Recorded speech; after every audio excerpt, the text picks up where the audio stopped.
Welcome back to Your Story Medicine. Today, I am with Liz Jones and Farrah the Frequency. Liz is a certified hatha and vinyasa yoga teacher, sound healer, and spiritual mentor. She helps people tap into their truth and higher self through energy work. She's an intuitive traveling goddess who's been to 12 countries around the world, and now she curates sacred travel experiences for women of color on their spiritual journey to activate and step into their expansion in her favorite countries around the world.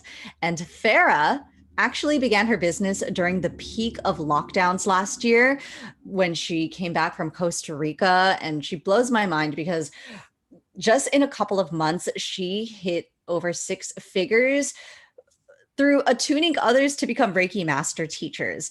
But at this moment, she is in this beautiful place of expansion, focusing more on creative expression and embodiment practices to nurture the inner child and align with the soul's highest Dharma.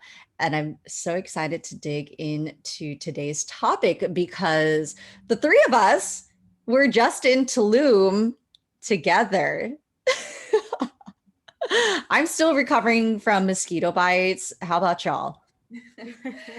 It's not been as bad here because we're not in the jungle anymore, so it's okay. Yeah, I wish I was still there with you guys. I'm back in California now, and I'm really excited because this has become a part of your full-time Dharma, and I thought it was pretty badass that all of us were women of color who were just in this sacred land, not with the intention to party on the beach. And like, yes, we took a couple of selfies, and it was just a magical time being able to share space with these goddesses who are also energy healers. And I'm excited to dig in. So, uh, what is it that y'all are celebrating about yourselves today? And where are you? We are right now still in Mexico, so we're on Playa del Carmen now. One thing that I am celebrating is just being more open to the things that my inner child has always wanted to experience. So, being open with my creativity and sharing that with other people and being able to travel the world and being able to, create abundance doing the things that I've always wanted to do. So I'm just celebrating my inner child for guiding me and for me listening to her. Hmm. How about Yes, you, Farah? and I'm celebrating the life I created. Okay. I think about this has been my childhood dream. I used to say, I always joke because I literally used to say this. So, my grandma, she used to live in so I'm from Brooklyn, New York, but I'm from the hood, but my grandma lived in a more middle class neighborhood. She lived in, it's called, Clinton Hills. And this is where there was brownstones, and you would see all these women with curly hair and their totes and their laptops sitting in these cute little, coffee shops. And I used to be like, what are they doing on those laptops? How are you on a laptop in the middle of the day? Aren't you supposed to be at work?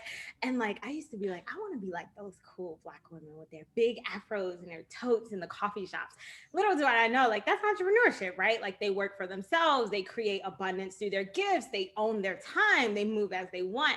And so I always wanted the freedom to move around. Also, being from the hood, movement was always this restrictive thing. I had parents who were very conservative and very conservative is not the right word, strict. So I didn't get it to go outside and play and go to the park and move around. So it's so crazy when we think about movement and our bodies and the agency that we have. And the first time I left the country, I was like, oh, I'm trying to spend the rest of my life traveling the world. So to be here at this place where and kind of back to that inner child, I think sometimes the way we want to live or the things that bring us joy, we get mocked for it, right? It's stop moving around so much, sit down somewhere, settle down. And it's no, I want to move around the world at my speed. And so now it just feels really good. It's yeah, like I wanted to do this. I wanted to wake up and record podcasts and like do yoga in the sun and like learn from indigenous people. So it feels really beautiful to be like,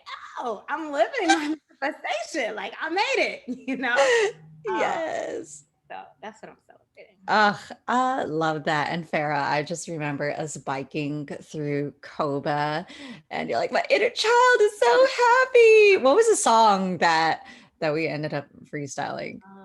Something about copal, like I can still like something about smelling copal on our fingers or something. I recorded it on my phone. I need to go back and listen to it, but like yeah, we like made a whole song about the moment, and like I started singing it, and then June started singing it. I was like, oh my gosh, like thank you, like this is what I've always wanted, like just other people who Yeah. get it, like where I can just Mm. make a song about how happy I am, and somebody will chime in and won't be like, what are you doing? Like, shut up. Yes. Well, yeah, because one of the intentions that we said is that we're going to creatively express ourselves more. And it's one thing to be able to sit down and map it out as business owners is another thing to actively embody it. And Farah, I totally feel you on the like, what are these people doing? I shared about how when I was a teenager going back to Thailand, like for me, travel was going back to the motherland to see family in the countryside. It wasn't like other kids in my school, they were doing cool shit like dirt biking or something. And I'm like, oh, I gotta go back overseas again. And for me, it was like for family. And yeah, I remember seeing white people with backpacks. I was like, what? What? They do this for fun? I want to do that too. And I didn't see anybody that looked like me who was actively traveling like that. And so, even then, as a young girl, I made this assumption that this is only accessible to white people. And I remember finally being old enough to travel on my own and still being one of the only people of color who were traveling in this way, who weren't staying at five-star hotels either, or who weren't traveling just to go and see their family, but actually wanted to immerse themselves in the culture. And so I'm curious what it's been like for y'all to be able to navigate this. And actually, let's go back to your ancestral lineage and how you feel this is influencing your medicine today. That's a good question. I'm like, I don't even think I've thought about. I mean, yes, but not on that such a deep level.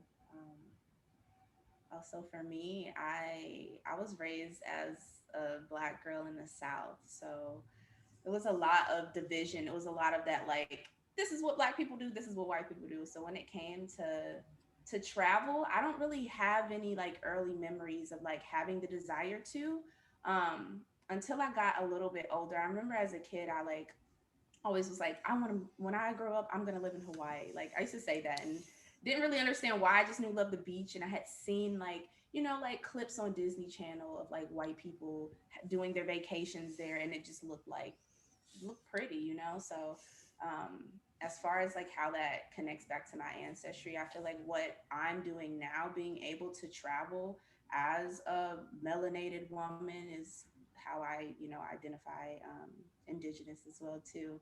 Um, I feel like being able to travel and see the world and also see people of color in a different light and also see us as like we're not the minority, we're not the ones that kind of stand out and it's like, oh look, there's the Black people right there, you know, like being able to like travel the world and it not just be this huge deal about how I look coming from the South. I feel like being able to do that is so deeply healing for my ancestral lineage because I have so many roots in the South of America and I feel really deeply connected to the feeling of being ostracized so heavily on how you look. So, like I said, like I think me and Liz had talked about this, being able to travel the world and it not really be a big deal that you're Black in a lot of places is really healing. So I feel like that's how it like ties back into my ancestry, and also just learning about the indigenous practices, and learning how we just, what I like to call earth shit, like we just so deeply grounded into the earth, with the plants, with the animals, with the way that, you know, we interact with other people, seeing people, you know, from a soul level, also, you know, embracing, you know, that we are different, but really being able to connect on that soul level. All of it is just been really healing for my ancestral lineage. And um, also not really knowing fully where I come from, being born in America. I think it's healing to just to allow myself and give myself permission to say, you know what, my ancestors are indigenous, they from the earth, and they was doing earth shit, and I connect to indigenous people all over the world, and I'm okay with that. I'm okay with knowing that, and I don't need to know exactly where. So Look, hashtag earth shit.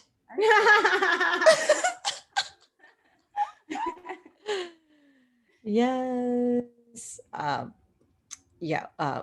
Before you go, Farrah, um, I, I think, well, okay, well, we're gonna dig deeper into this, but I feel like growing up in the United States, like we all grew up as Americans, and we all grew up detached from our ancestral roots. And I know that one thing that many of us have identified with is like just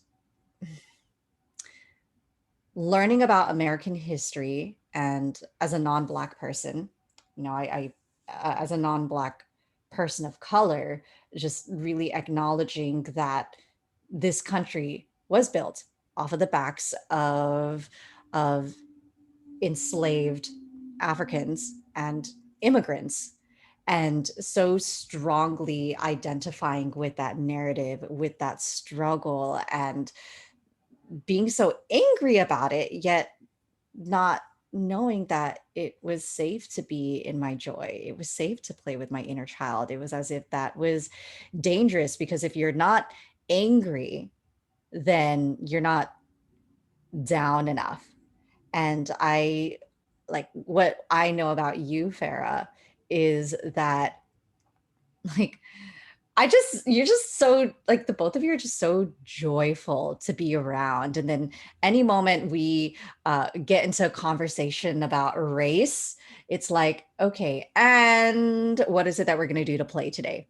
Like, we don't have to be stuck there. We can create a new narrative. And there's other ways to heal, there's other ways to take back our power that doesn't have to be so much through struggle.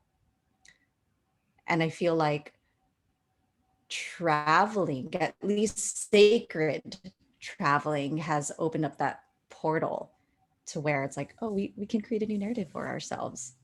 exactly. And also, you know, acknowledging that your healing can come from your joy. Like it can come from the, you know, your expression, the way that you show up in life, the way that you do travel. It doesn't have to look a certain way. It doesn't have to, you know, you don't have to go the activist route in order to feel like you're connected to the fight or to, you know, power to the people. It's like, yes, and you could also just do the things that you've always wanted to do, and that could be the healing too.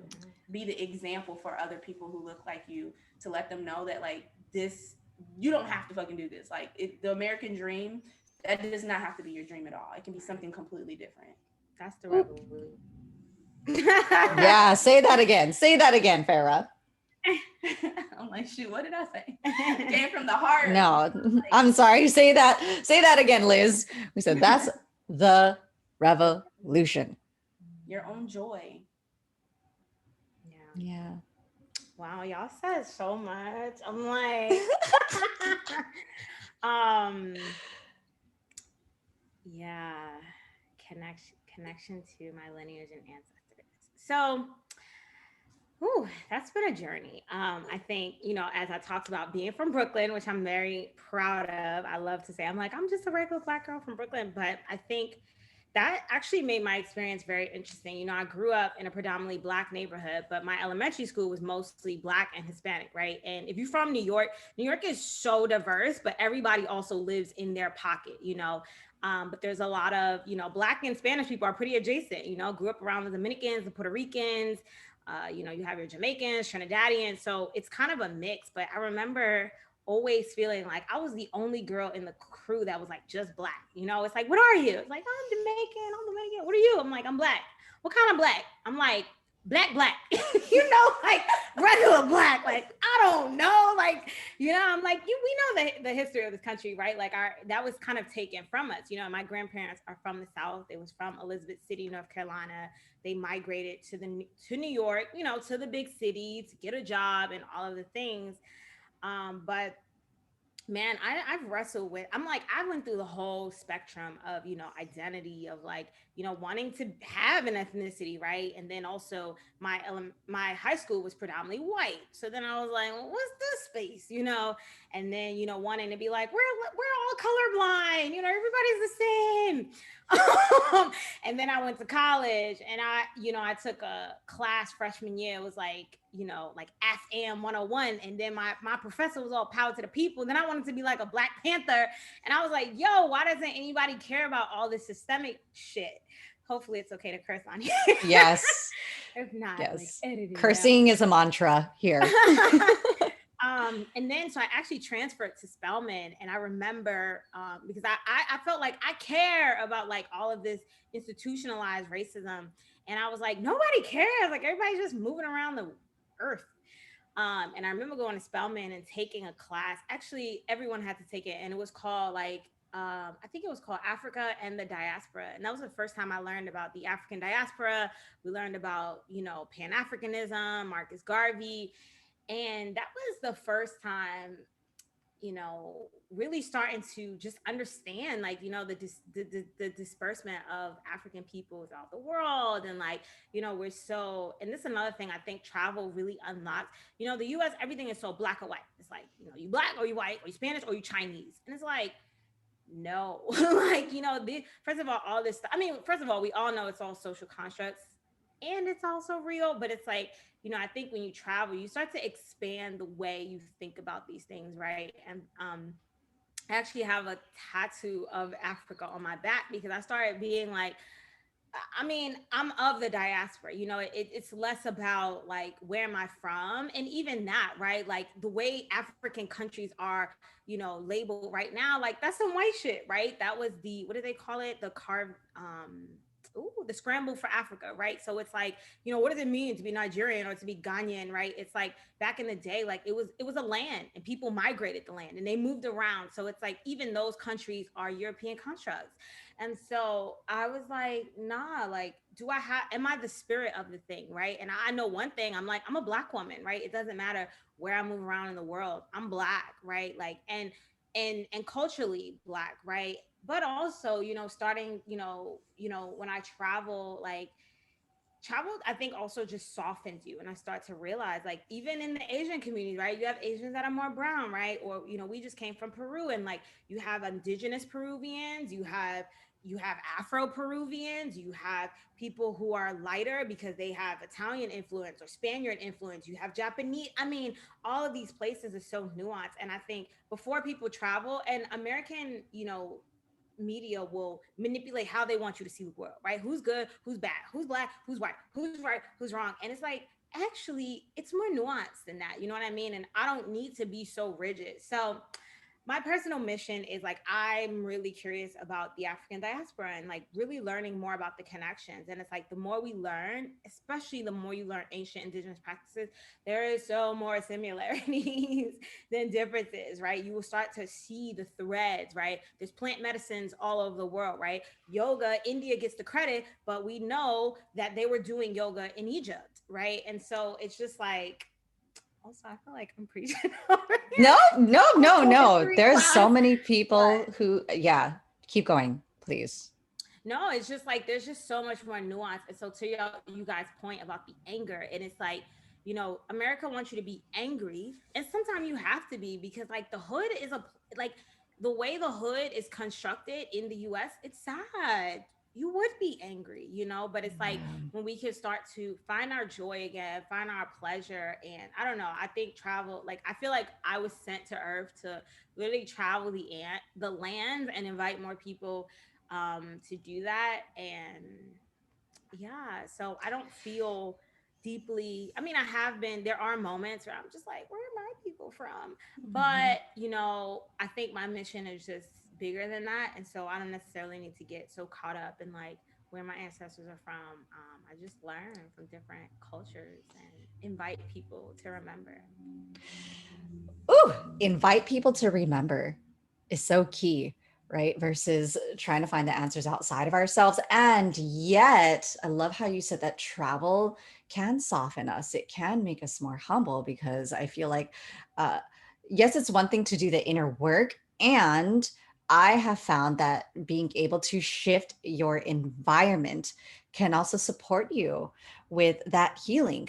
However, there's this myth that traveling is a privilege and it's only accessible to a few. It's only accessible to people with money. And of course, it is a privilege to be able to have a passport because, I mean, we have folks who are legit at risk for deportation or incarceration. I mean, we came across many folks who have been kicked out of the United States, and it's like, ugh, the border crossed your ancestors, not vice versa. And for those of us who do have the quote unquote privilege to travel, yet maybe telling ourselves the story, it's not for me. I wish I could do that one day. Oh, I love vicariously living through your photos. What would you say to them? And oh yeah, I was about to say, can I speak into this? Hmm. Because I say it all the time, not all the time, but more recently, I'm like, it's not money, it's mindset. And this may rub some people the wrong way. I may be stepping on some toes, but that was one of the um and even us, we're even in two different energies, in terms of our relationship with money and abundance. Like you said, Farrah, hair, 6 figures. I'm not rolling in dough. I'm not. I mean, I am very abundant because abundance Yes. is an energy, but I really think that is a. I don't want to say it's an excuse, but it's something we have to unlearn. I remember the first time I traveled. Yes, I got exposed to travel through college, and it was a blessing, right? Like Northeastern really prided themselves on their students being global citizens, so they made it available. They would literally give you money to travel, like. And I remember the first time I traveled, I was only the black. It was a group of professors and myself, and we went to Spain. And I felt that I was like, wow, like I want girls from the hood to be able to do this, or this would be great if it was just Black people. And I remember. Once I graduated, I started I met a group of friends when I worked at Uber, and we would all travel together. And that was bougie travel, right? Bougie luxury travel. But when I decided to quit my 9 to 5, I decided I was going to backpack Southeast Asia. And I remember, I think our intention and what we want is so important, even with travel. What is your intention? Is your intention healing? Is your intention to get to know yourself? Is your intention to pop bottles on a yacht? Like, have an intention. And I remember at that time, I just wanted to follow the joy. And for me, travel brought so much joy. And so I remember being like, I literally started Googling. I was like, Black women who quit their job travel. I was like, cheapest countries in the world. And when I first was traveling, now I'm an entrepreneur and I have a business. But when I traveled in 2020 for 3 months, backpacking Southeast Asia, I didn't have a lot of money. I had, now granted, some people may be like, that's a lot of money. But I had 6 grand in the bank account, and I was like, I'm gonna backpack and I'm gonna do it frugally. Now, granted, I was steeped in my scarcity. That was before I had a spiritual awakening, but I had a by any means necessary energy. And I think when we can shift and ask ourselves, how do we make this possible? The magic can happen. I stayed at 10 hostels on that experience. Like I was, eating, $5, Thai street food. But it didn't matter to me because I wanted that experience. And I'm really serious. It's not money, right? I think about being in Peru. My rent right now, I have a little apartment in Peru. It's still waiting for me. The rent is $250. You can't find a closet in America for $250. So I'm like, let's stop with the like, oh, that's for white people or that's for those that are privileged. And really it's like, but you have to do the work. You have to do so much unlearning. You have to get to know your intuition. Like this is not about money. Like you can live in another country so much more cheaply. You can't live in freaking Tulum or Playa del Carmen, right? But there are places around the world. So the question is really not about the money, but the question is like, do I really want this journey? Am I really ready to? It's also not easy. You know, I always say everybody should not quit their job and travel because that should look cute on Instagram, but it's not easy, right? It really takes a particular type of person to um do it, but it's possible. So it ain't about the money, y'all. And slide in my DMs Mm-hmm. if you need help. Look, I know, right? When I was traveling Southeast Asia, granted, it is my ancestral homeland. And ooh, I just love how you talked about how like these borders are fabricated. I feel the same way about Southeast Asia because Thailand, Cambodia, Laos, Vietnam, Burma, Malaysia, it's like we were all one at one point. And in present day, there's so much tension amongst Southeast Asians because it's like, oh, this land belongs to us. And it's like, dude, do you remember who put the borders there? In the first place, our ancestors were all nomadic.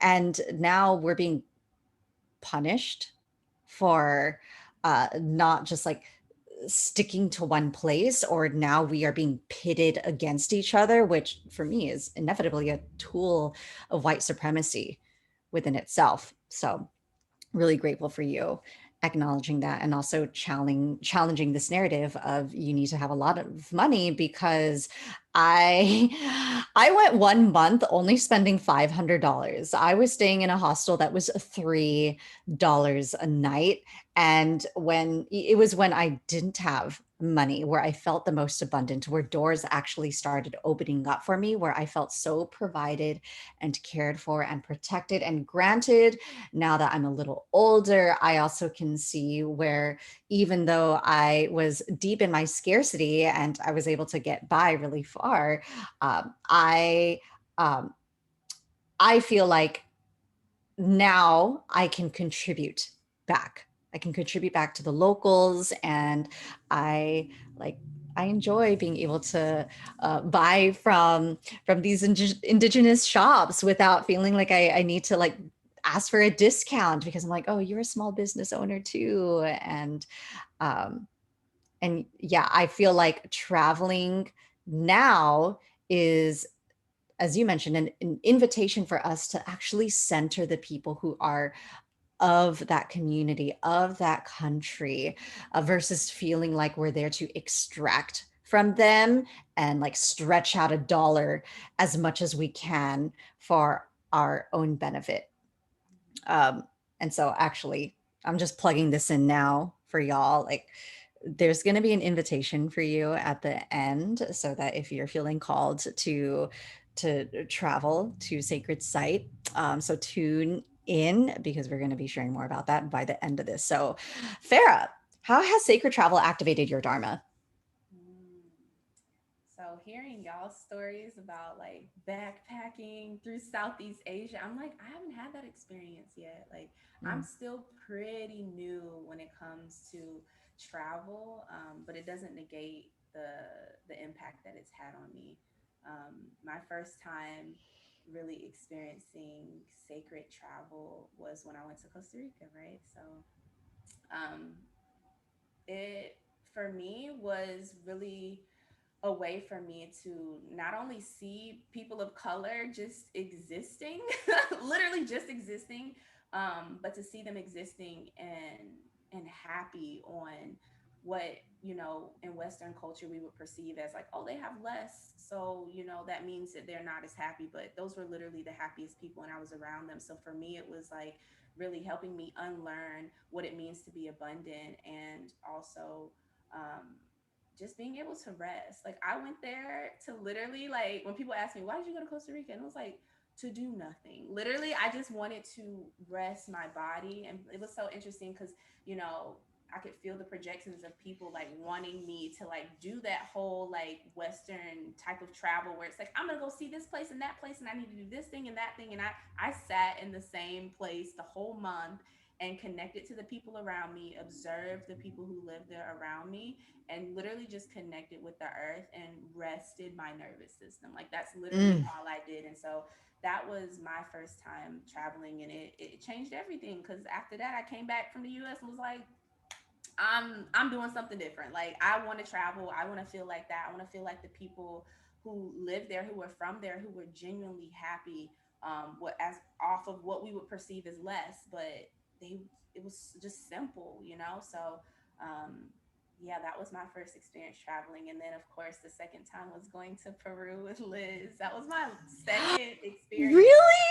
Yes, Wow. This is, that and how was recent is this? that was a few months ago. Hmm. Literally, like I can still smell Peru on me. Like it was very Yeah. recent. And we were together in person at another retreat in Arizona. And I remember the both of y'all showing up with all of your shit because you're like, we're going to Peru after this. Wow. That Yeah, was like 3 months ago. yeah, that was a catalyst for me. And that was when we first got to Arizona. That day was my birthday. So for me, it felt like a new year for me. I was like, I'm going to live out my dreams. Like, I want to feel like how I felt when I was in Costa Rica. And so, you know, Yeah. going to Peru, it was that experience, but times a billion. So it was like being submersed even more so with the culture, because in Costa Rica, like I said, like I was in a small town, and like, yeah, I got to be around the locals, but it was the my intention of traveling wasn't necessarily to connect with Yeah. the people there. I was like, I know I'm gonna see them, but like this is really just to calm my nervous system from the Mm. traumas of being in America, literally. And so being able to travel, you know, and be more centered with like the land and the people of Peru, like it was so magical and so healing just to be able to, like I said, see people of color existing and thriving off of what we perceive as less, which is just simplicity and the basic things that you need to be a human fucking being. That was healing. And then, you know, also being able to feel abundant, not only physically but also spiritually as well too, because you know the cost of living is a lot cheaper, you know, there. And so, you know, being able to like, you know, go to the spa once a week, like, and like nurture my body and it not like break my pockets, like it felt like, you know, like this isn't just something that like rich white people do. Like I deserve to also be nurtured, and so to be able to provide that for myself was really beautiful. But like I said, also to just be around the indigenous people there and to learn about their practices and go to the museum and learn about who came before the Incas and like what they were doing and how their spirituality developed and how it was just so deeply connected to the earth. Like that was very sacred to me. And so that was another huge catapult. And now, you know, getting the contrast, the literally opposite here in Mexico, is an eye opener. But I'm grateful for the experience because it like solidifies like, you know, the mission even more, and you know, my dharma even more, Yes. as far as like really wanting to be intentional with everything that I do in my life. So yeah. Yeah, I'm just reflecting on that beautiful moment we had in the cenote when the Mhm. tour just left and then the water became still and we just like the intention, right, was everything. We are here to pay homage to the land, to the original caretakers who would purify themselves in these caves, and we come with a deep respect and reverence, and we're here to offer you a song. I will cherish that moment for the rest of my life.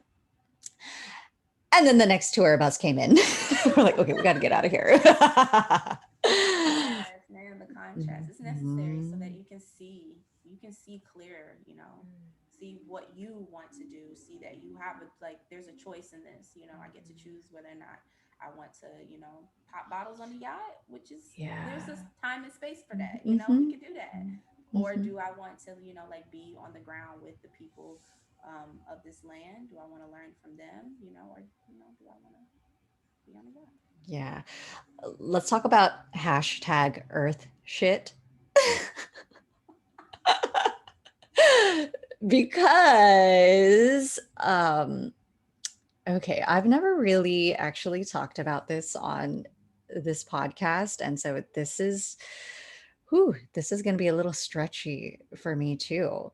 but how these indigenous practices and really plant medicine has also been a huge part of your own spiritual awakening.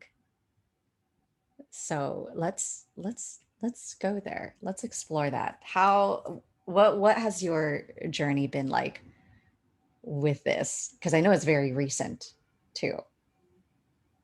How's that? How has this been a part of your Let me sacred? tell you. I was like, this is sacred travel on a whole nother dimension. Okay.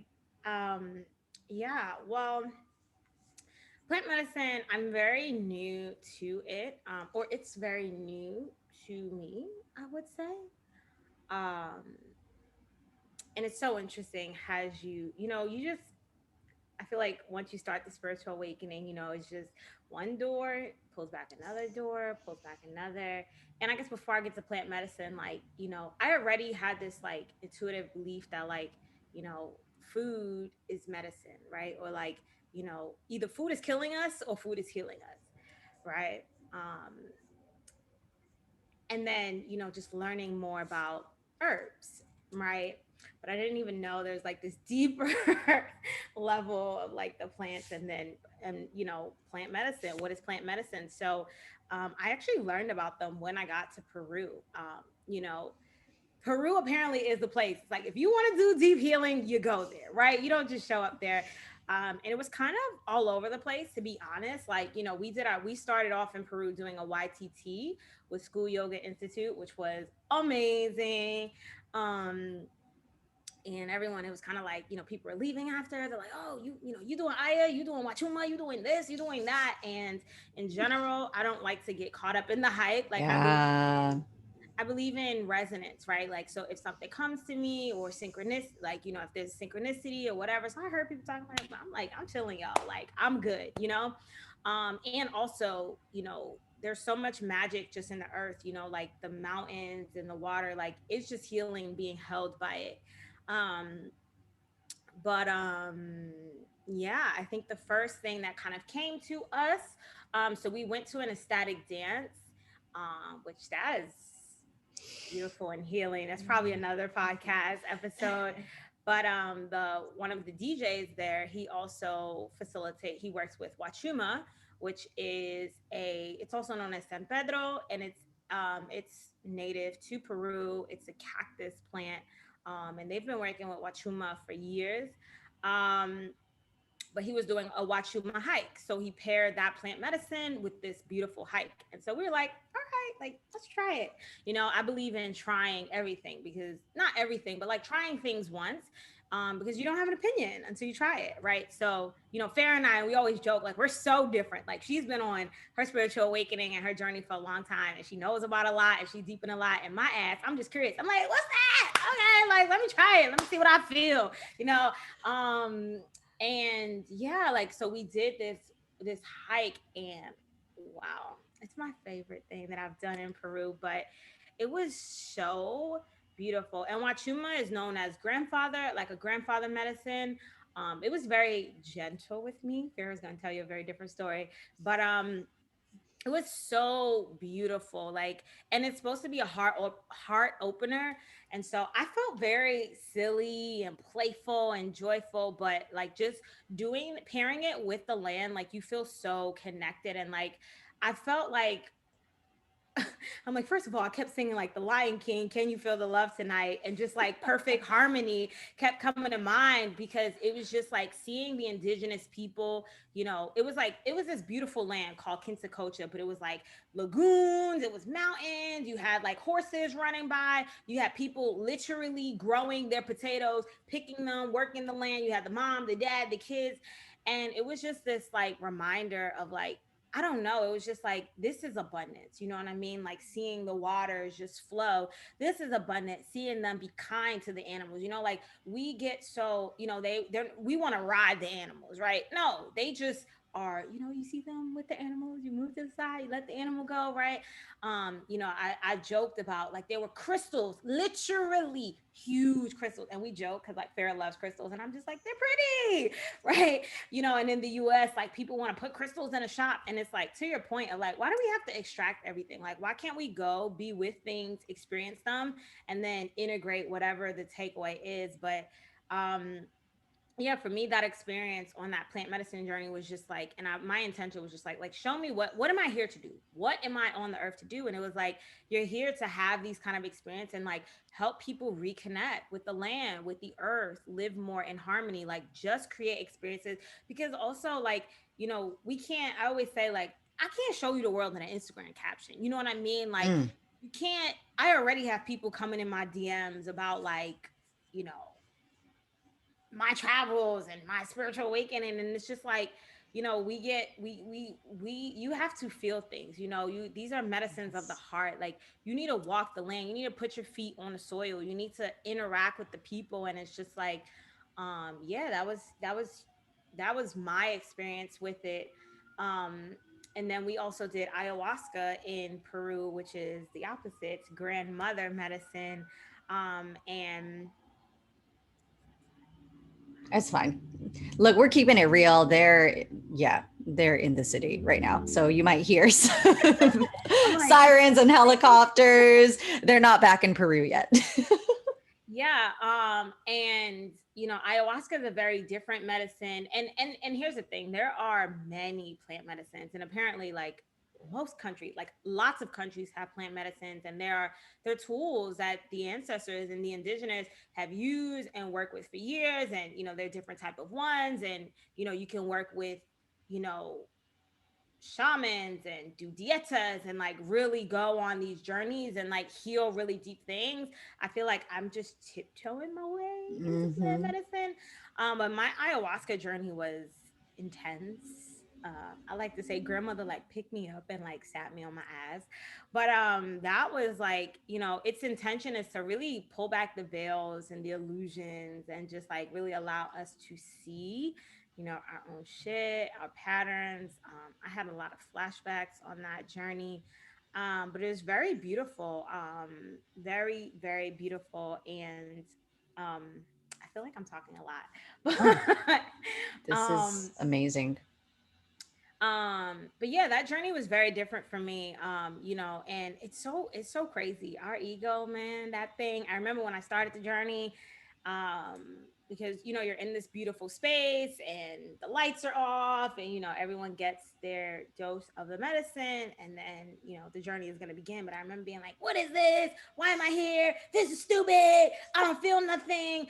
Like, why, like, just like all of the things. And then they tell you, they're like, oh, if you have to question if the medicine's working, it hasn't started yet. And when that thing starts, it starts. Oop.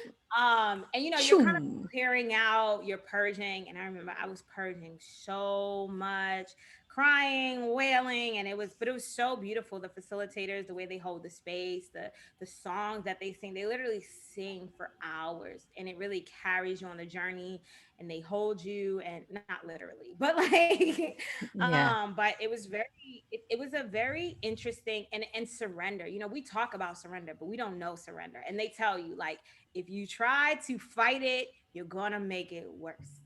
And like literally it was an act of surrendering. Like, I was not in control, and like I'm judging myself and all of the things, and you just have to like just let go, just be with. And it was a very beautiful, it's really hard to explain. Yeah. uh, so I feel like Farrah is better with words, but Oh my gosh. I just have a lot of just respect. I think even that, like, just being like, I'm just curious. And when I was done, I was like, yo, I have the highest level of respect for the plants, like the highest level. And there's so many things you could talk about, people misusing them or it being Yes. trendy or commercialized. But even I said, I'm like, I could never do ayahuasca again, and I'm grateful. Or, if I'm called again, Mhm. I will. But it's a very hard journey. But I think it's beautiful giving people options. I feel like when I started my spiritual or my healing journey, I started with therapy, and it's like I think you get to a point where and I'm not anti talk therapy now, but it's just like, it's not holistic. It's not mind, body, and spirit. It's not.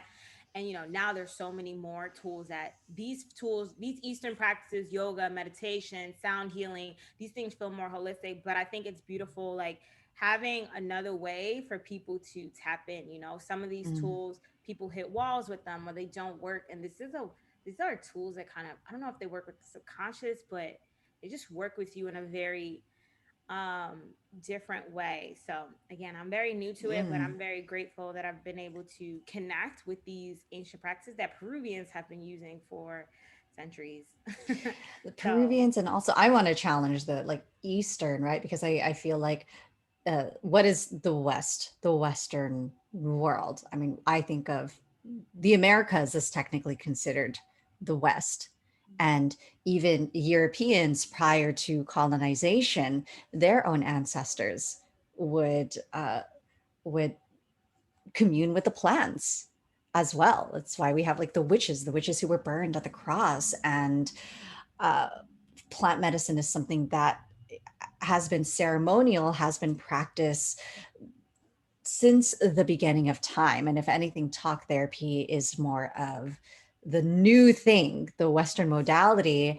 And it's like, talking can only go so far, especially when a lot of the trauma we carry, yes, it's from our childhood, it's in our bodies, and oftentimes it is ancestral.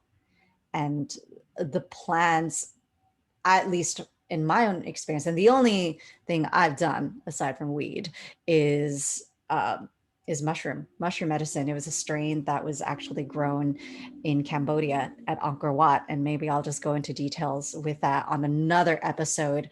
But uh, intention is so important, because I've had other people who be like, I want to do mushrooms with you. I want to do plant medicine with you. And I'm like, ooh, like your energy is not right. My intention in doing this is to not dissociate.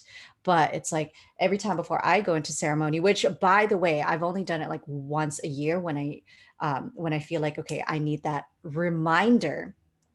I always meditate. I set my own prayers, and I pay deep reverence and respect to these teachers. And I go, okay, this is my intention. These are the answers um, that I'm looking for. And it's like, oh, okay, start to my nervous system. And there's some people who, as you mentioned, end up using it as a way to actually not integrate. And it then becomes an addiction. And I don't know other people's journeys. I can only share my own, which is why it is so important that you do this alongside others who can carry that intention with you and be on this journey with you. It's not something that's meant to even be experienced in isolation. Yes, you will have your own journey, but being held by a ceremonialist or an actual teacher in human form, aside from just the plant, is going to be so crucial in your own healing, learning lessons, and breakthrough. true. Last thing I'll say before I know Farrah will dive in is just in terms of the like being guided. So, it's crazy. We actually weren't gonna do ayahuasca. So we had done a Wachuma hike. And then we were like, we're good. Because like you said, that integration and not abusing, we were like, this was really powerful. Like, we want to sit with this, we want to integrate this. And then Farrah, she like during her like ritual, and we were, and like you said, doing it in tribe. We had a friend, really good friend who's there with her partner, and they were like, we were gonna sit in ceremony with them. And the day, not like we were just like, we're not gonna do ayahuasca, like we're not gonna do it. And then the day of that we had originally planned to do it, like Farrah pulled a card, and the card was like grandmother medicine, which is Aya. And she messaged me like, we're doing I'm like, right. And it's like, again, like being guided, you know what I mean? Like that was clear because we had originally, our intention was to do it that day. Our friend messaged us like, hey y'all, what's up? And then like we literally pulled the card that's just like spirits, like, you're doing it. We're like, all right, we guess we're doing it. So just again, that spirit of, and everything is, we're always being guided. I always say that. The question is like, are we listening? Ooh, So but I will let Farrah dive into her plant medicine experience. Yeah, so like Liz was saying, my journey with plant medicine was completely different.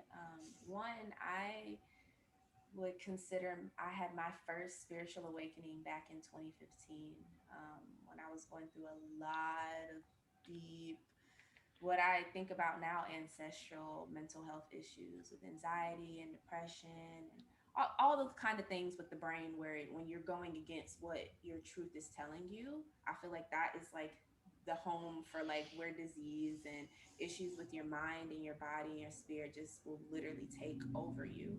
Um, and so, yeah, that is where my spiritual journey has started. So, about 5 or 6 years, in the making of me, just like what I like to call mental masturbation, where you just Googling and researching yourself to death and you can't sleep because you're like learning about this conspiracy and you're learning about this practice and you're learning about this way to heal yourself and that way to heal yourself. So that was my journey for a long time up until we went to Peru, and before that, I had experiences with psilocybin, with mushrooms before, and I knew it was something that was sacred. I didn't have that word at the time, but I knew it was something you don't just do, because I feel like I was around those certain people in certain spaces where it's like, you know, um, we're into these spiritual practices, but in a superficial way where it feels more like partying type of thing. So I had those Yes. experiences where, I do mushrooms and then go to a club and I'm like, whoa, like I don't think this is how you're supposed to be doing this. Like, why would No. you do this? Like this isn't a drug, like, this isn't a party Yeah. drug. Like this is something different. Like I feel like I can feel people's intentions when they're touching me. I was like, yo, this is different. Yeah. So I Mhm. I need to chill on this, and so um it's, doing psilocybin became more of like a ceremony for me, like you, where it was like, I'm paying reverence to, the person who grew this, and, the Mhm. history of it, and doing it in the park and doing it, by myself at the time. And then once I got to Peru, and, I knew Peru like had plant medicine, but it wasn't really like hard on my radar. It was more so of like when I told people I was going to Peru, they're like, "Oh, you gonna do ayahuasca?" And I was like, "I don't know if I'm called." Like, I kind of came with that same energy as Liz. Even though you didn't really have a background of it, I knew, but I was like, I'm not about to press this. And it was the same thing for me, like when we were at our yoga training, where everybody's like, "Okay, the yoga training's done. I have one more week here. I'm gonna do all of the plant medicine." And I'm like, "Y'all wilding!" Like, like as someone who came from like having seriously, hard and painful, mental health issues, I'm like, I'm not about to lose my sanity. Like, I was just very just careful about like just diving into anything that I know was going to like make me tap into my subconscious, like make me surrender to it. So I was like, I'm going to be very careful about stepping into these spaces. And so I'm grateful I listened to that. I'm grateful Liz was already on that energy, so there was no pressure. um but the plants call you.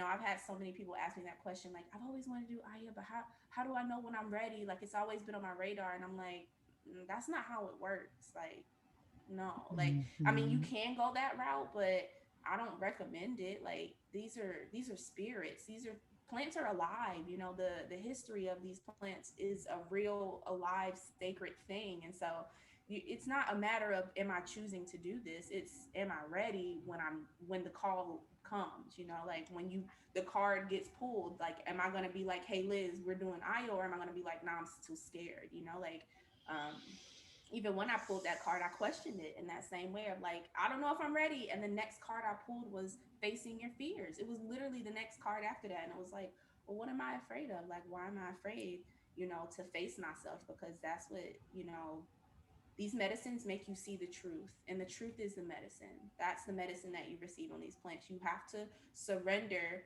to the present moment and to the truth of who you actually are. And in day-to-day society, the way we've been raised, we've been programmed to kind of ignore that and just, you know live on autopilot. So when you have to stop and take a pause and actually connect to how your body feels and how your brain works and what you're actually thinking about and how you perceive other people, like, that's the actual medicine itself. That's what the plant is providing you with the space to be like, no, this is actually who you are, and this is what you think about, and this is how you feel about yourself, and this is how your body feels, and you need to be okay with it. you need to just sit with it and be okay with it, you know? And then that next step of integration, that part's up to us. You have Hmm. to want to integrate this into your life, because if not, it is just abuse. Like, what's the It's point? just like a Yes. high. It's just a high, and it's Like and a lot of these plants, they don't taste good. Like, it tastes we awful. learned that from, our guides. Medicine is bitter. For drinking this medicine, the reason why it is so disgusting, literally, like, it is awful. The reason why is because this is the way for the plant to protect itself from being abused. Which, I mean, there's people who still end up doing it because that's human nature, but that, even that is sacred in itself. So, to go deeper into my experience with the grandfather medicine, the cactus washuma, that was a very deeply hard experience for me. It was very heart opening, and I healed a lot of inner child wounds, but it was a lot of, for me, ancestral and past life wounds that were deeply connected to my voice and to my womb space, and to my, literally, to my dharma as an artist, as a creative. And so, I the medicine showed me, why I was this the things that I was working through were so hard to work through on my own. And so they provided me the space to be like, this is why, and you get to let it go. And it was tough, and but I'm grateful. And then with ayahuasca, with grandmother, it was the complete opposite. One, I set the intention and literally prayed to her all day before the ceremony, like, please be gentle with me. I know you know how grandfather sat me down. I just need you to hold me. And she listened, and it was really, for me, really gentle and really sweet. And the message that I feel like that was the most powerful for me was, why do you feel like you deserve to feel pain in order to heal? Because the whole Oof. time, Liz is going through her journey, everybody's purging, and and that's what everybody knows, that people who know about ayahuasca, like, that's a part of the journey. Like, you're there also to purge, to release these deeply traumatic wounds inside of your, all the way down to your DNA, to your cellular, DNA. And I wasn't purging. And I was like, yo, like, I ain't drank this shit just to hold all this toxicity inside of me. Like, everybody's toxic. I'm like, I know I got some shit I need to deal with. So I'm like, yo, Aya, was good? Like, why am I not throwing up? I'm trying to get this shit out of me too. And literally, I didn't say it like that, but it's Yeah. funny. But because in the ceremony, my inner child completely took over. So I was calling her abuela. Like, my inner child was very much so there. And I'm like, abuela, like, why am I not purging? And she's like, why do you think you deserve to feel pain in order to heal? Because purging does not feel good. It hurts. It is painful. And I was literally asking to be in pain. And she's like, you just sit here. Like, you don't have to, it doesn't have to be painful to heal. You don't have to suffer in order to heal. Because some people around me was low-key suffering a little bit. Like, it does not feel good. And so, after I sat with that and healed that part of myself that was like, yo, I don't deserve to be in pain. Then, of course, I purged, and then that was the only time I purged. It was one time, and then it was like, you got what you needed. Now, what do you want to do? And I was like, well, I just want to listen to the music. She said, okay. And I laid down, listened to music, and I fell asleep. And I tell people that because, people have their experiences with Aya, and a lot of people have preconceived notions about ayahuasca who've literally never done it, which I think is so interesting. And I tell them, I'm like, it was actually really gentle and really beautiful. And the next day I got a tattoo. Hey, infinite gratitude on my arm. So, um, yeah. I Oh, also think so though, like the medicine, it gives you what you need, which is why Yeah. no two journeys are the same. I think of as you sharing that, I'm the opposite. Like I think I'm a porcelain doll. Like I don't like pain, and it's a part of my work. I won't do, I'll avoid it, right? And again, remember the medicine is giving you what you need. It's probably the opposite of what you do. So the medicine gave me the exact opposite, right? And you know what I mean? And so it's so interesting. It gives you, like, you're normally the one having deeply, like, I'm telling you, I was laughing on watching, but like, I was cracking jokes. And then ayahuasca was just kind of like, no, like, you're going to purge, you're going to be in this, you're going to be physically discomfort. But as they tell you at the beginning of the journey, it doesn't last always. The journey has a beginning and it has an end. Just stay with the journey. So I thought that was Pretty interesting. Interesting for you all, it showed up, the affirmation showed up in the form of a card when I went to Peru many moons ago for, I don't remember how old I was turning, like my 26th birthday or something. I I felt like it was just divine synchronicity that the jungle lodge I ended up staying in happened to be run by a Thai woman, and she had been living there for 9 years, and I had been the only other Thai person she had come across. And she was living there with her like Swedish husband, where they rescued baby monkeys whose parents were killed by poachers. It was so amazing being there. And they also had an ayahuasca hut where they could call on a shaman. And I was there with my best friend, and I was like, yeah, I'm ready, I want to do this experience. And my best friend was already a little like skeptical. She's like, I'm not really like, I don't have to do it.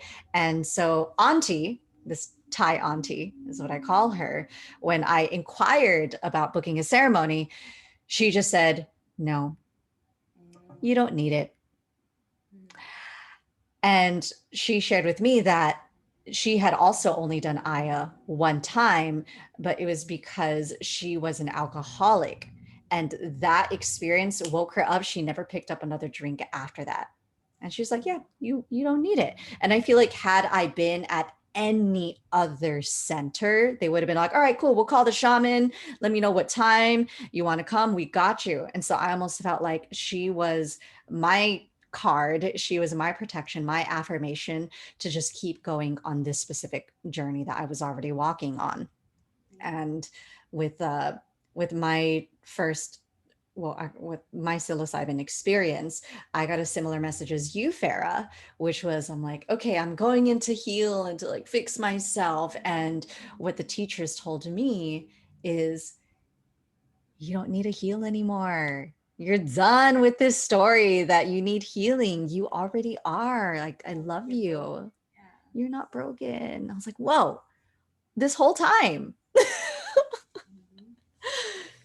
So I know that y'all are uh, putting together this beautiful retreat for other women of color to be held on their own journey, because I know it can be scary. And yes, we still need to acknowledge that a lot of these plant medicine excursions and ceremonies are still predominantly white people going to Peru, to South America to have their experiences. And again, I don't know anybody else's journey, but I know for myself, I'm like, "Ugh, I don't want to sit in circle with like, I don't know. I feel like I end up being the one to hold space for a lot of people's stuff anyways, and their guilt. I'm like, I don't want to do that. But tell us about what you're creating to bring people to what you are now calling home. Yes. Yes, so excited to share. So, I am hosting a retreat in Peru this fall. It is called a Get Grounded Goddess retreat. It's November 3rd to November 10th. And we will spend 8 days, 7 nights in the Sacred Valley. So that's what we call this part of Peru. It's called the Sacred Valley. And we will be in Pisac, and it's for women of color, right? And we were very intentional with that, right? It's not just for Black women; it's for all women of color, to come together and be held in circle and ceremony and dance. And really, our intention is for this retreat to be a space of activation. So the same way travel has activated our Dharma, our purpose, our expansion, that is the intention here, to come together, to play, to activate your inner child, to tap into divine feminine energy, to tap into flow and abundance and play and creation. So we've infused so much goodness. We will have three guest facilitators. So Farrah the Frequency will be there holding women in ceremony, in a cacao ceremony. And really working with that, helping us unlock our divine feminine energy. And if y'all don't know, she is a songstress. So her Mhm. voice alone is medicine. She's a sound healer, and the goddess can move. Just go to her Instagram. Mm-hmm, mm-hmm. We will also have some Sarah who will be doing. She will be doing ecstatic dance. She will be DJing, and she will be bringing us um, through movement. So we'll be doing Kundalini breath work. We'll be doing dance, and so that will really be, again, like, one of our intentions is, sometimes we think we need to sit in workshops or this training, but really we just need to get into the body. We need to play, we need to remember, we need to dance. It's those conversations that you have sitting on the bed with one of your sisters. And then the other facilitator is Davi, who is the same person that we went on our Wachuma hike and journey with. So we will be doing plant medicine on this retreat. Yeah, and then how am I leaving out myself? I will be I will be facilitating yoga and sound healing as well. So it'll be a lot of goodness. We'll be, eating clean, high vibrational food. You will get to go to one of the seven wonders of the world, Machu Picchu. We have some beautiful hikes coordinated, Rainbow Mountain. So yeah, and I don't care what nobody says. Like, Peru is the most potent country that I've been to. Like, we could do none of this and it would still be a healing experience. Like, those apus, the mountains, they hold you. Like, if you go to Peru and you leave the same, then I don't know, your heart is just set up different. But I'm really, really excited, again, because these spaces don't exist, which is why we wanted to curate it, right? Travel. Yes, we could twerk on a yacht, and we will do some twerking in our ceremonies, but I think it's really important for people, people who are ready to step into their power, people who are new on their spiritual journey, or people who are going through a spiritual awakening, to really be held in circle and community, to be witnessed. So Yeah. yeah. Look, twerking activates the root chakra, and so many of us are so ungrounded that we need more twerking in our life. Unfortunately for me, the only thing that shakes are my thighs, and so I'm gonna need some lessons before we get into that. To the root too. So Hey, that's right. I'm like, why won't my booty clap? How is it that you would identify woman as color? Woman of color. Who would identify as a woman of color? Yeah. Ooh, you are direct and spicy. No, I'm just curious because it's so easy to be like, we're all colored. I mean, it's kind of true. I mean, like, Yeah, that's true. if you're not white, then you're probably a woman of color. No, I Basically. mean, I think identity and how you identify Yeah. is wildly personal. I feel like no one can tell you if you're a woman of color. Like, in your spirit, like, as you move through the world, like, do you feel brown? Do you feel black? Do you feel like a woman of color? So I actually wouldn't put that pressure. I don't label anybody. Yeah.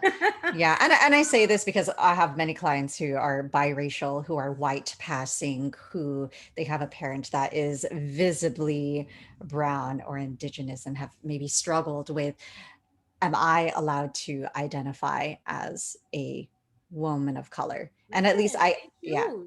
They get to yeah. choose. And yeah, Mhm. for anyone that's listening, like, you choose. If in your spirit, if you feel like a woman of color, you are welcome here, right? One of our facilitators, Samsara, is actually a Filipino woman. So, there's diversity here. So Mm, if you're black, if you're yeah. Hispanic, if you're Asian, like, if you feel like, if that label and identity resonates, come through. Yeah, and I mean, I know that my audience like already gets this, but yeah, we need our spaces. We need our spaces to like not feel like we need to explain ourselves, right? And to not feel like the minority in a lot of these spiritual spaces, which is so common, and which is why I love what it is that y'all are doing. Like, I'm gonna see if I can make it work. Okay, I'm officiating a wedding, my best friend's wedding on the 11th. We'll see, but regardless, I'm Come gonna be through, there with y'all. Jude. Okay. Tell me, what is it that y'all are doing to stay grounded in your travels, and then what is this teaching you to release? Mm, I'm staying grounded in my travels through my practices, really. Every day I try to do something that connects me to my body. Um, and it helps me to remember like why I'm here, why I'm traveling in the first place, right? Of course, we came here to Mexico initially in Tulum to be with our mastermind group and our business coach and her coaches.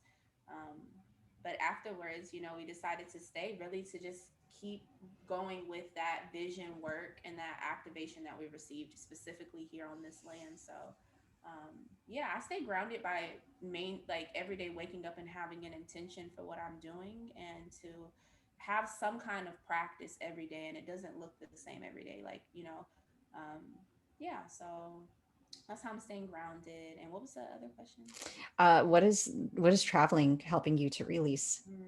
Traveling is helping me to release a lot of expectations, not only that I've imposed on myself, that I feel like society has imposed on me as a melanated woman, and also my family as well, and like what they, intuitively, they might not say it, but what I can feel from them, like expect of me.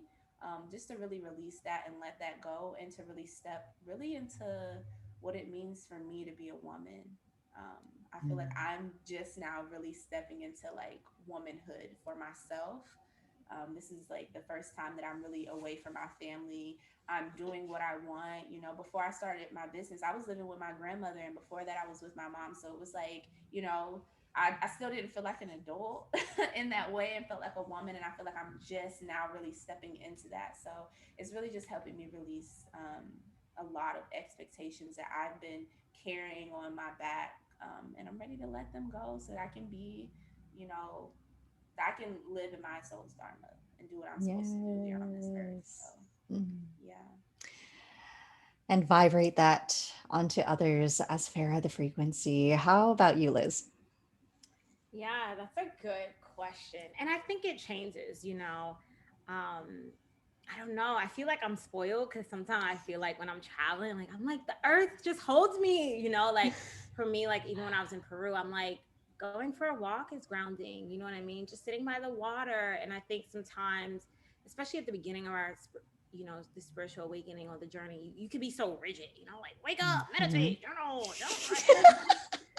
And it's like I don't need to do that. You know what I mean? Like I can know my energy and work with it, but I will also say I get really lazy. Like I have my tools and I'm like when I felt like when I was in Peru, I'm like I don't gotta meditate and I'm not anxious. Like I feel like I just wake up peaceful, but here I'm starting to I'm being hella honest with y'all. Like I have been since I've been in Mexico, like well, I started right before I left Peru, but just wanting to be more intentional of like connecting with myself daily. So, getting on the mat. I don't like that, but like getting to my practice, but like one of the things I've been releasing is rigidness, and it's like we Mm. can get so caught up in the like you have to do yoga, you have to meditate, and like you don't like do what resonates. But like my practice is just more fluid. It is setting an intention. It is movement. So I'll do some breath work, I'll do some movement, but like I might start stepping, right? Or I might sing, right? And that's okay too. And journaling is always a favorite of mine. So yeah, and just like I think that's important too, like keeping your practice playful, you know, um, Yes.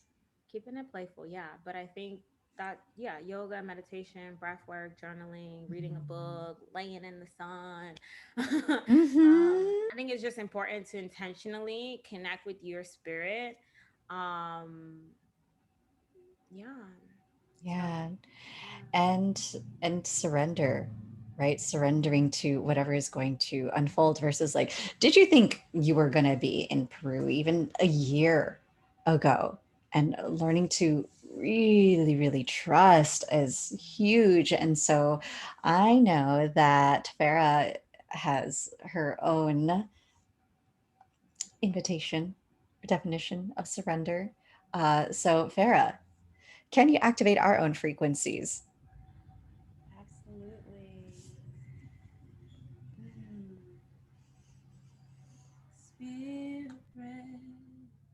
I come with an offering to you. Spirit, my heart is open, pouring out the truth. Spirit, I know these burdens are the path to you. So, Spirit, I'm ready to surrender, surrender, surrender, surrender, surrender, surrender, surrender, surrender.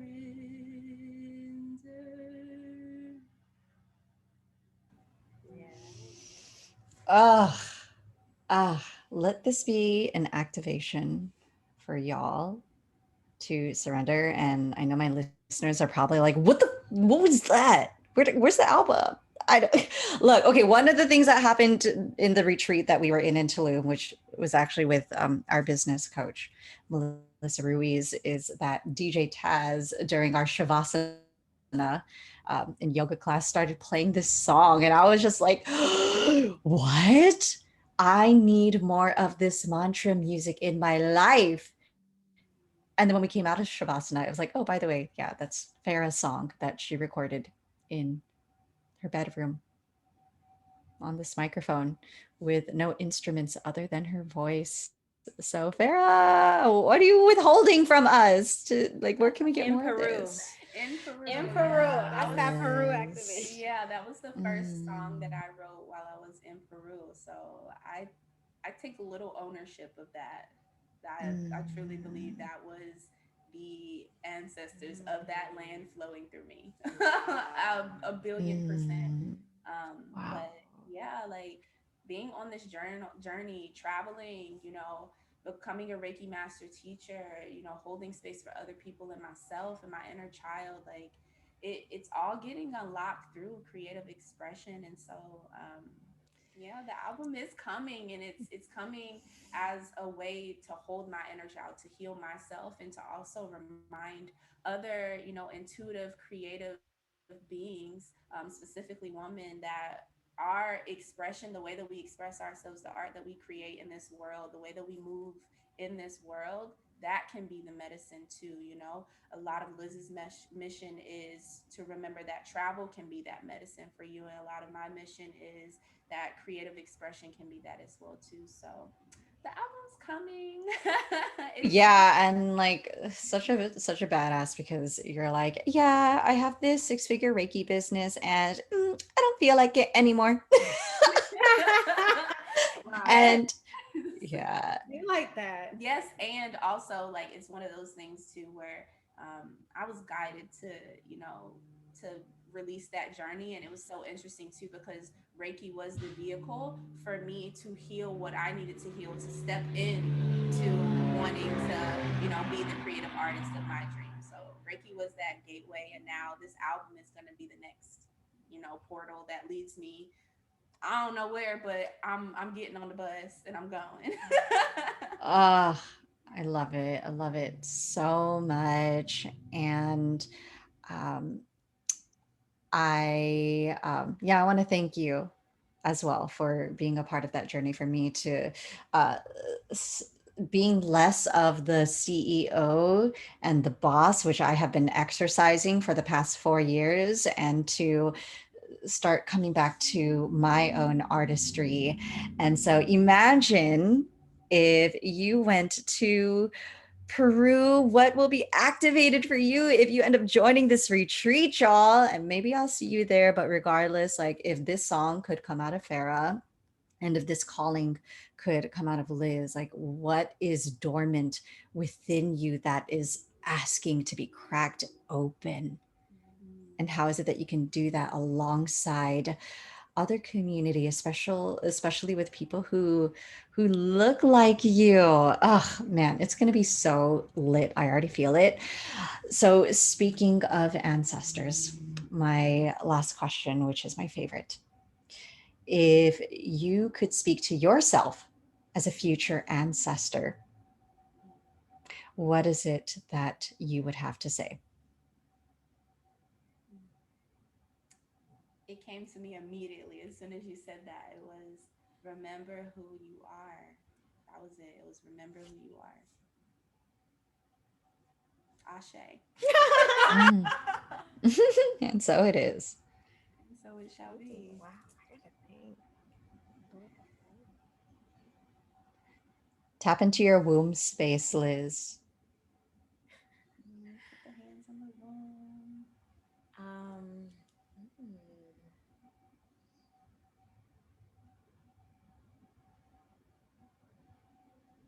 hmm. You got me, June. Mm. um, Ooh, and if you want to expand, if you could envision yourself as a future ancestor speaking to the version of Liz who was still in Brooklyn, Mm. maybe telling herself the story, is this it? Is this going to be the rest of my life? What is it that you would say? okay, I Mm. like that. Yeah, I would say no, baby. This isn't it. Like, you can have the life that you want. You can have your dream. There are infinite possibilities. Stay at the vibration of the vision. Um, yeah, and embody the thing that the feeling that you want to bring more of into your life. Embody her today. She's already within you, and magnetize it to you. Stay open, continue to exude love, be compassionate, be kind, be open. Mm. Yeah.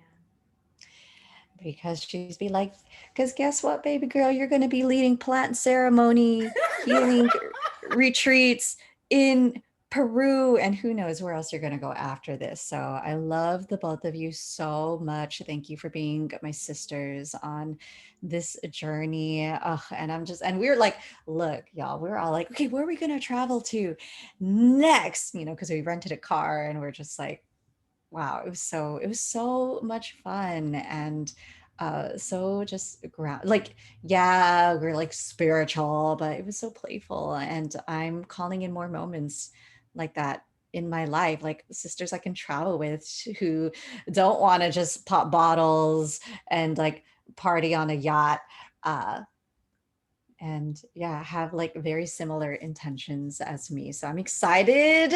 Like, this is just the beginning of our own journeys as well.